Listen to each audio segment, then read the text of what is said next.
Yo, what's going on everyone? Guiding Light here, and in this one, I'm going to show you guys how to complete all of the goals here in the Pad Hopper Challenge. Now, this one was actually pretty frustrating at first, but once I figured it out, it was pretty cool and fun to complete. So hopefully you guys get through this one as quickly as I did. Now, you definitely are going to want to go on here and add in some extra objects for yourself to make this one easier, but I will explain how to do it. So when you get off this first jump, you need to manual and then do a kickflip onto the second one. You can see I've added these two extra ramps here. But then towards the end, this gap is pretty ridiculous and it can be pretty tough to try and get through it.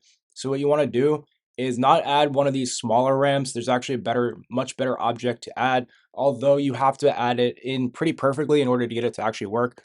So if you notice here, you may have these ramps here. You're going to get these out of the product boxes, and it's the perfect size to actually go ahead and fill this up. Now, there's a few more items you might want to add as well, and be careful when you add in these ramps because you have to add them in a very specific way to get it to work. Because as you can see, you may block yourself in and just make it harder for yourself.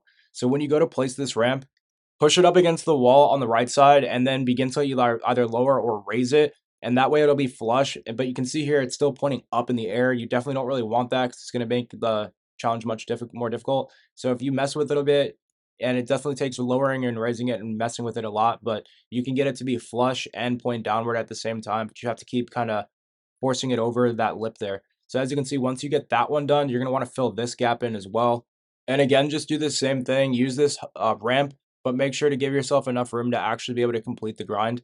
Now you'll see when I go to complete this, I get my first kickflip into the manual, kickflip into a manual, kickflip into a manual, but now it's pretty easy. You can just hold the manual all the way to the end, but at the last part here, you want to jump and then land on the rail. Hopefully this helps though. I know this one was actually pretty tough, but like I said, it's pretty fun actually once you figure it out, and I will catch you guys in the next one.